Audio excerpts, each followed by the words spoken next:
Hello, मैं स्वागत करता हूं अपने चैनल अभिषेक फैक्ट चैनल में। आज जो हमारा पोस्ट कोड 849 के क्वेश्चन पेपर को हम इसमें सॉल्व करेंगे। मेरे चैनल का नाम है अभिषेक फैक्ट चैनल एंड मेरे जो टेलीग्राम का जो लिंक है वो डिस्क्रिप्शन में आपको मिल जाएगा, वरना आप टेलीग्राम में जाके सर्च कर सकते हो HPJ अभिषेक, जहाँ पर कि आपको क्वेश्चन पेपर जो है ए और JEE के जो है वहाँ पर अपलोड किए गए हैं। तो वहाँ पर आप जाके उसको डाउनलोड कर सकते हो और मेरे टेलीग्राम लिंक को सब्सक्राइब कर सकते हो। तो चलिए स्टार्ट करते हैं आज के अभिषेक फैक्ट चैनल के शो को। तो अगर हम क्वेश्चन नंबर 1 की बात करें, the resistance of the wire is R ohm and it is stress to double its length and the new resistance of the wire in ohm is. तो ये हमारे पास जो है 3 केस बनते हैं रेजिस्टेंस के। फॉर एग्जांपल जो पहला केस है वो अगर लेंथ बड़ी हो जाएगी, सेकंड वाले केस में एरिया एंड थर्ड वाले केस में डायमीटर।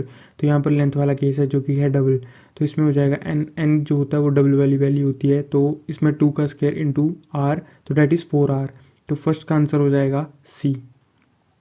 अगर अगले क्वेश्चन की बात करें, ये आपका इस जैसा ही रिपीटेड क्वेश्चन हुआ है, सेम नहीं बट इसके जैसा।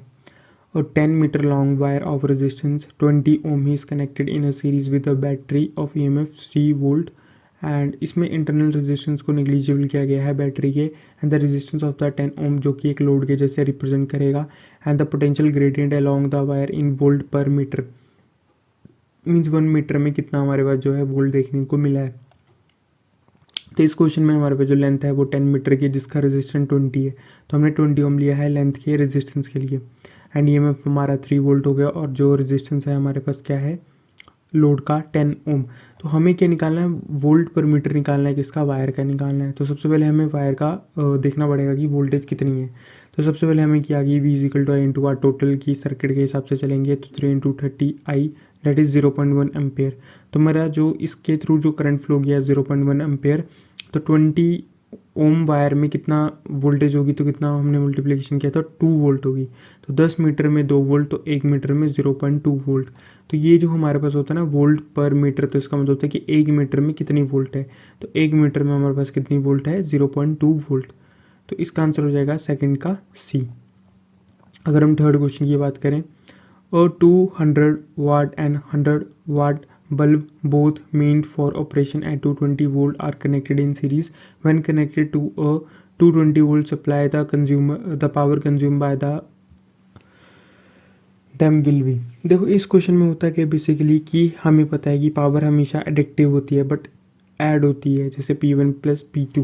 बट इसमें है क्या कि ये 220 volt and 220 volt and 220 volt इसमें देख सकते हो इस बल्ब में, तो एक पैरेलल केस बनता है जिसमें कि हमें पावर को पैरेलल के थ्रू मल्टीप्लिकेशन करना पड़ता है। एक इसका लॉन्ग फॉर्म होता है, एक इसका शॉर्ट फॉर्म होता है। शॉर्ट फॉर्म ये है जो आपको दिखाया गया है। तो इसमें आप कर सकते हो दोनों की जो है पावर कितनी 200 एंड 100, तो इसको मल्टीप्लिकेशन करोगे तो वहाँ से आपका जो टोटल पावर कंज्यूम की गई इनके द्वारा वो पता चल जाएगी, तो डेट इज़ 66 वाट। तो थर्ड का आंसर हमारा सी।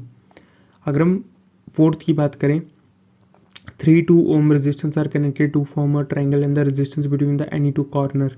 तो ये देखो ये ट्रायंगल था मीन डेल्टा, डेल्टा से हमने किया स्टार में कन्वर्ट एंड स्टार में हमें क्या करना है दो कॉर्नर का मतलब वो ये और ये वाला कॉर्नर। तो यहाँ पर 2/3 को हम ऐड कर देंगे, वो उसका आंसर होगा, तो डैट इज़ 4/3। तो फोर्थ का आंसर हो जाएगा डी। अगर हम फिफ्थ की बात करें, the 2 heater wire of equal length are first connected in series and then in parallel the ratio of the heat produced in the two case will be। अब देखो दो केस में क्या है सीरीज टू पैरेलल, हमें पता है heat is equal to I2RT क्योंकि हीटर की बात की गई है, और सीरीज में रेजिस्टेंस ऐड होता है तो 2R कर दिया, और पैरेलल में रेजिस्टेंस हाफ होता है। अगर दो हमारे रेजिस्टेंस पैरेलल में तो उसका जो इक्विवेलेंट रेजिस्टेंस है वो R/2 हो जाएगा, तो ये लगा दिया। तो सीरीज में क्या हो जाएगा 2 एंड पैरेलल में हो जाएगा कितना R/2, तो 2 ऊपर चल जाएगा डेट इज़ 4/1। तो सीरीज टू पैरेलल हमारा आंसर आएगा 4/1 सी। बट आंसर की में इसका आंसर दिया गया है D1/4। तो ऐसे ही मैं देख रहा था कि जो आपके कुछ पेपर्स होते हैं उसमें जो आपके सही आंसर होते हैं फाइनल आंसर की में भी उसको गलत कर दिया जाता है।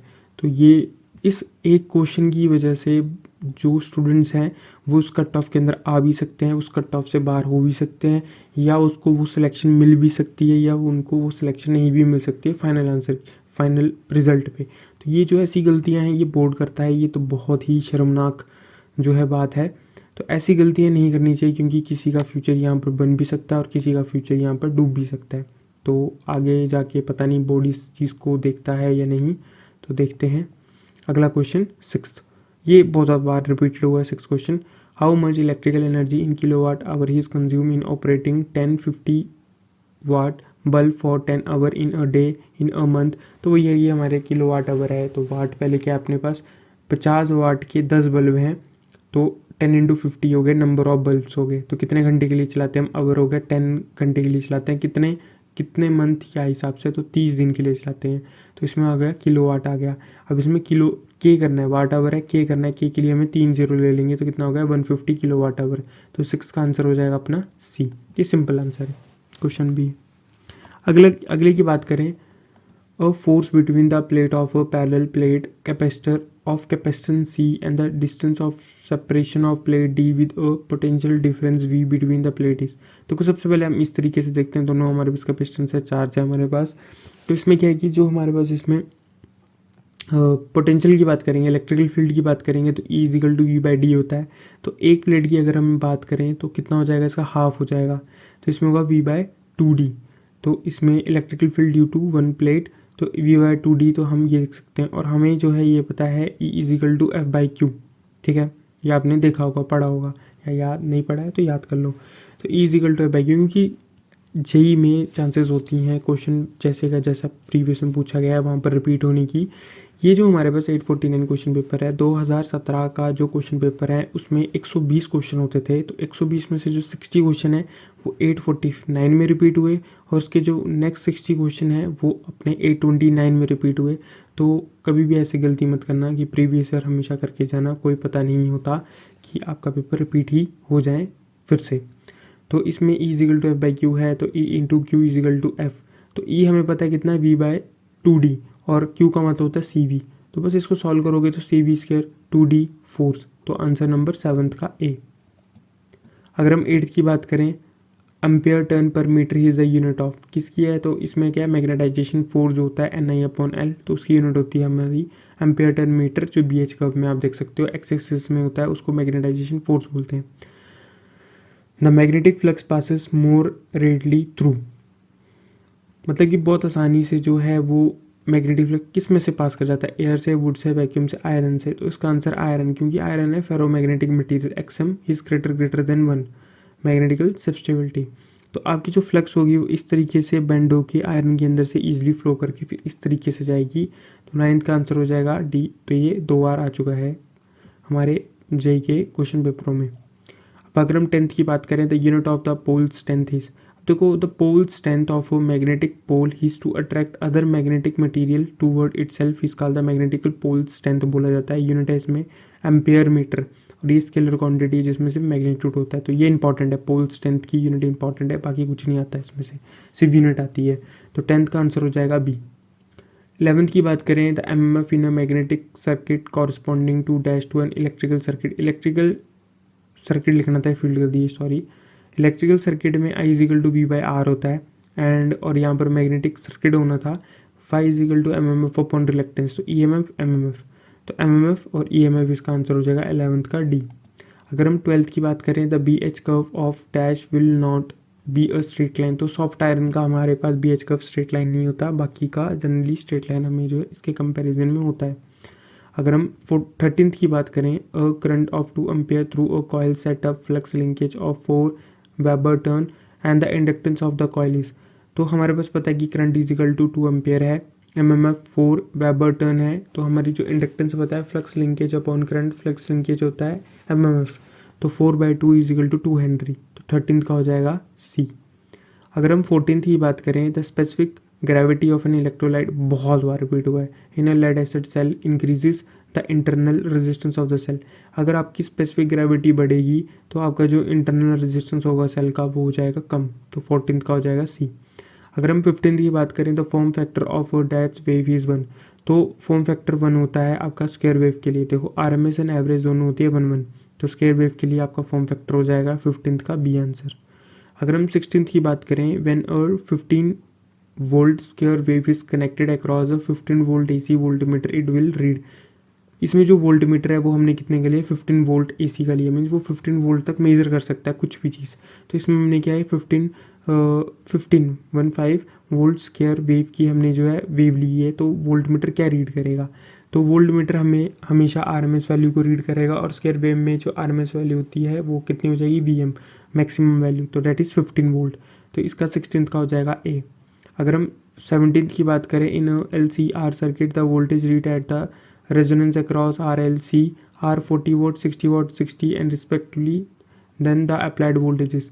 तो वी इज इक्वल टू, इसका आंसर हो जाएगा जैसे ये वाला हमारा जनरल फॉर्मूला होता है, ठीक है। तो इसमें 40 का square plus 60 minus 60 cancel out and that is V का हो जाएगा 40। तो 17th का आंसर हो जाएगा आपका बी। 18th की बात करें, the impedance of N AC circuit is 15L minus 30, L नहीं एंगल होना था, इसका तो सबको आंसर मिला है। तो अब देखो इसमें माइनस है तो इससे नीचे साइड जाएगा, पॉजिटिव है तो ऊपर साइड जाएगा, that is lead and that is lag and इसमें क्या होगा 18th का बी आंसर। वैसे तो इस तरीके से इसका आंसर आता नहीं है क्योंकि इनमें वोल्टेज एंड करंट के रिस्पेक्ट में पूछा जाता है, तो इसका आंसर जो है अगर इसमें वोल्टेज होता गिवन तब इसका आंसर जो होता है लैग होता, क्योंकि V इजिकल टू इसमें करंट होता जे होता, क्योंकि तब होता ना कि वोल्टेज एंड करंट के आगे पीछे लेकर जाएंगे ना। फॉर एग्जांपल वोल्टेज यहाँ पर और करंट यहाँ पर इन फेज, डेट इज होता V is equal to for example 45 current है तो एंगल 0 हो जाता है, तो इन फेज हो जाता। यहाँ पर इम्पिडेंस दिया गया है, तो ये क्वेश्चन भी वैसे गलत है, पर मैंने इसको इस तरीके से बताया आपको कि अगर फॉर एग्जांपल यहाँ पर V इजिकल टू करंट जो होता वो 45 एंगल माइनस 30 होता, तब आपका आंसर इंडक्टिव होता, इसके बेसिस में नहीं, क्योंकि ये वाला चीज़ नहीं होती। अगर हम 19th की बात करें, the conductance and susceptance component of an admittance are. देखो एडमिटेंस में ये दोनों चीज़ें होती है पैरेलल में, और इम्पिडेंस में सीरीज में होती है। तो conductance and susceptance component of admittance क्या है, पैरेलल एलिमेंट्स है, यहाँ पर आप देख सकते हो। अगर हम 20 की बात करें, the resistance between any two terminal of a balance delta connected load is 12 ohm, the resistance of the each phase की बात की गई है। ये डेल्टा से हमने स्टार में कन्वर्ट किया, स्टार से हमने जो है उसके टर्मिनल्स तक लेकर आए, मीन्स ये वाला पार्ट तो ऐड करना पड़ेगा। तो 2R/3 डेट इज 12 हमें गिवन है, तो आर की वैल्यू हो जाएगी यहाँ से 18 ओम, तो 20 का हो जाएगा 18। आप देख सकते हो यहाँ पे। अगर हम 21 की बात करें तो 350 ohm resistance are connected in star across 400 ohm 3 phase supply, if one of the resistor is disconnected in the line of the current. ये स्टार में है, स्टार में से हमने जो है आर फेज को हटा दिया, तो क्या बचा, इस तरीके से बचा, डेट इज सिंगल फेज हो गया, एक तरीके से सीरीज सर्किट हो गया। तो हमें करंट मेजर करना है, तो 100 ओम इजिकल टू आर हो जाएगा, V is equal to I into R, 100/100 I is equal to 4 ampere, तो सिंपल था। 21 का हो जाएगा बी।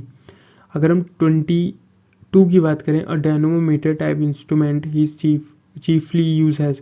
अब देखो मतलब बहुत इंपॉर्टेंट ये है कि डायनोमीटर जो है वो सिर्फ वाट मीटर को बहुत एक्यूरेट मेजर कर सकता है। वैसे डायनोमीटर में आपका volt meter, ammeter, frequency metre, आपका पावर फैक्टर मीटर, ये सब है, बट सबसे एक्यूरेटली ये वाट मीटर के लिए इस्तेमाल किया जाता है। तो आज का जो है वो हमारा आज की जो वीडियो वो ख़त्म हो गई है और क्वेश्चन भी हमारा ख़त्म हो गया है। आगे से हम जो है 23 से स्टार्ट करेंगे। तो मेरे चैनल का नाम अभिषेक फैक्ट चैनल, एंड लाइक करो, शेयर करो एंड सब्सक्राइब करो, एंड मेरे टेलीग्राम लिंक को ज्वाइन करो। धन्यवाद।